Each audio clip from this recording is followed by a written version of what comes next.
وده اللي هيوديني ان بعد العقوبه كابتن امين عمر عمل ايه بقى؟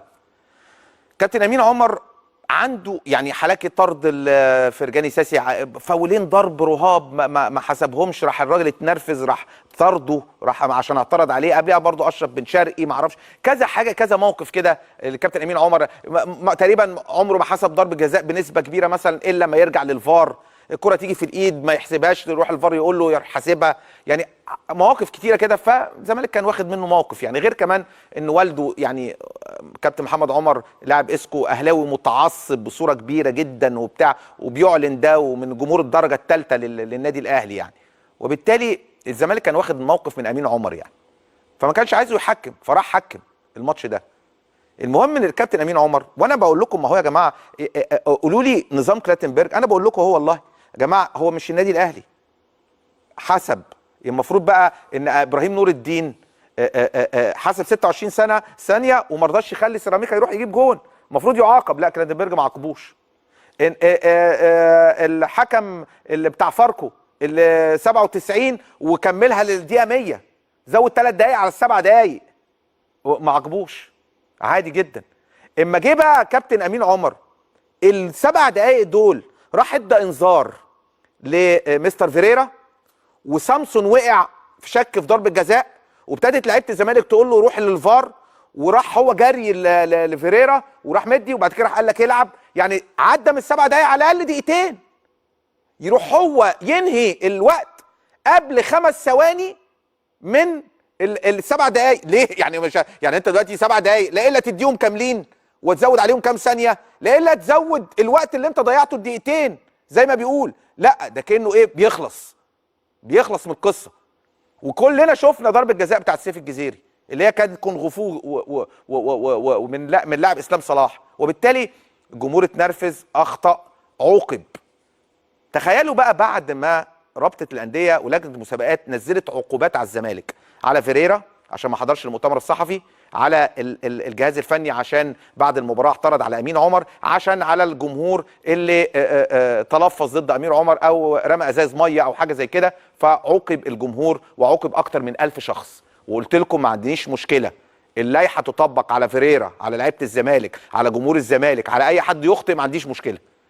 احنا بنبحث عن العدل، مش على راسنا ريشه. احنا مش على راسنا ريشه، احنا كلنا بنغلط بما فيهم الزمالك بيغلط يعاقب. لكن كابتن امين عمر عمل ايه بقى؟ حطوا لي كده البتاع كده بعد ما العقوبات نزلت، راح كابتن امين عمر عمل ايه؟ بس عمل على صفحته كده بس، يا بصوا اهي، هو مسمي نفسه ايمو محمد ماشي، هو اسمه هو امين محمد عمر، بس هو طبعا كابتن اسمه كابتن امين عمر، اسم الشهرة امين عمر، لكن والده محمد عمر. فهو راح عامل كده وش وراح منزل بس. يعني معقوله؟ يعني هي دي العقوبه بس؟ هو كان كاتب بقى تقرير محترم تلاقيه، فهو متضايق. ودي اول مره تحصل ان حكم يعمل كده. فابتدت الحكام اللي معاه على الصفحه يبعتوا لبعض، الحق ده امين عمر كاتب بس، ده امين عمر معترض، مع ان ده مش وظيفتك.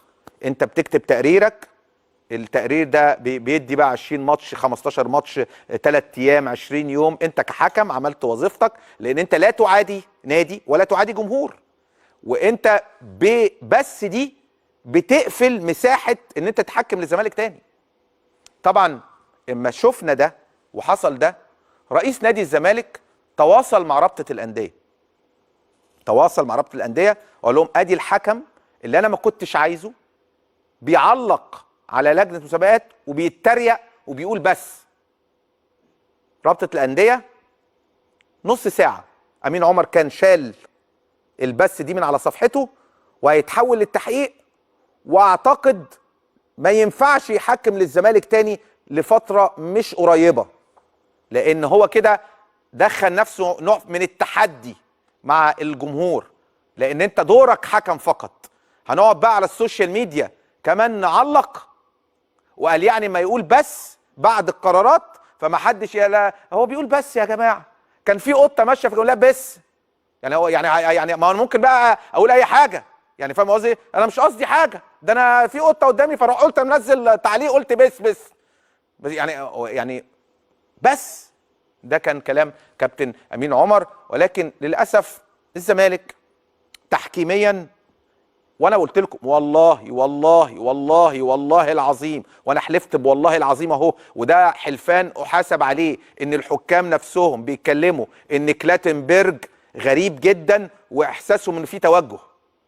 يعني هم حاسين كده، يعني حكم بيعاقب اي حد عمل حاجه ضد الاهلي، وبيكافئ اللي ما حسبش الوقت الكافي، اللي حسب ضربة جزاء للزمالك، فازاي تحسبها ما فيهاش حاجه. وانا بقول لكم اهو، يعني انا هاتوا لي كوره زيزو تاني دي، يعني والله العظيم. بص انا مسيبكم بقى من الاهلاويه والزملكاويه اللي بيتفرجوا علينا، الزملكاويه بقى هيبقوا معايا، والاهلاويه هيبقوا ضد على طول. لكن في الوطن العربي بيتفرجوا علينا ناس مثلا سعوديين، اماراتيين، عمانيين، بيشوفوا كوره كده زي ما انا مثلا اشوف كوره بين الهلال والنصر مثلا، فبشوف كوره مثلا، او بين الهلال واتحاد جده، فهقول الصوره بتقول يا ترى دي ضربه جزاء ولا لا. انا متاكد ان الوطن العربي والناس اللي بتتفرج عليا اما تتفرج على الكوره دي هتقول ضربه جزاء مليون اهي. اصل انت اما بتكون، عشان الناس بس للاسف في فرق كبير بين اللي لعب كوره، واللي ما لعبش كوره. يعني انا لما اكون بجري بكل قوتي واعمل الكوره كده فانا كده خلاص بقيت مش ستيبل. انا بعمل الكوره كده وبرجع عشان اروح للكوره عكس اتجاه، فانا بعمل كده، واحد عمل لي كده، انا مش ستيبل اساسا، انا مش ثابت على الارض.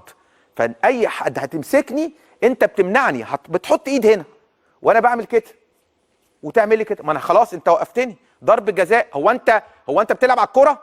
هو ايدك دي في وضع طبيعي؟ هو ايدك ما تروح لقفايا او تروح